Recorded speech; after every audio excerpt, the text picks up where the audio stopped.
So, you know, I brought you in, Claire, because you're one of the moms that, you know, you're pretty real.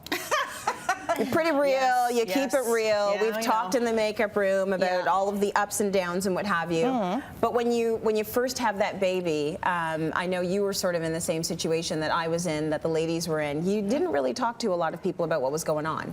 No, I didn't. I mean, at first I did. I had a wonderful group with the group that I took a birth prep class with. We all had a little email group. You know, we all were with the Midwife Collective, and so we had a lot of emails back and forth. And then after a couple of weeks, it started seeming like everybody else's lives were evening out. Right. You know, and you know, she's sleeping for 3 hours, and then she's up for 45 minutes, and then she sleeps another 3 hours, and I'm like, oh, mine sleeps for 5 minutes, and then he's up for 17 hours. Exactly. And so after my first couple times of kind of bringing that up, and I mean, these weren't experts, these are just people who are going through the same thing. Right. I started to think that I was doing something wrong. And so I shouldn't really talk about it because I'm a kind of a perfectionist type of person, and I just need to figure this out. And until I figure this out, I'm just going to pretend like everything's terrific. Yes, terrific. And family kind of expects, like, everyone wants to know you're okay, right? I remember I just had a baby recently, and everyone kept checking in, you're okay, you're okay. Like, it's more for them than it was. And I'd be like, I'm okay. Like, and I actually would call Natalie, and I'm like, am I okay? Because they keep asking her. I wasn't sure. I really couldn't self-assess because you're dealing with a lot when you just have a baby, and to actually stop and self-reflect, it's almost impossible. But you're right, the people around you want to hear that everything's okay. But they don't, do they want to hear? Like, no, do they really want to hear what's really going on? So now I'm the friend that now I'm like, okay, you say you're okay. Be real. But let's talk about it. How are you? I don't care about the baby. How are you? How often are you crying? Yeah, how often are you crying? Do you feel like you can get out of the house? Have you eaten today? Like, because a lot of days, like, my husband would come home and he'd be like, have you eaten today? And I'd be like, I haven't.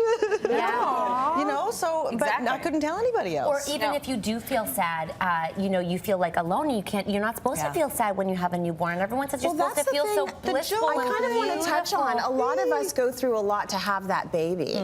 So I think that there's this feeling of you don't have a right. I didn't feel like I had a right to complain. Because I wanted the baby so badly. And you're lucky to have it. I'm very lucky to have this kid. And we were completely we were all for it. And that's why I say to my friends that are ambivalent about having a baby, if you're ambivalent, don't do it. Because I wanted the baby. I was all about the baby, and it was still one of the hardest things I've ever gone through. So even when you're all about it, it can be a really tough transition. So the talking about it is interesting.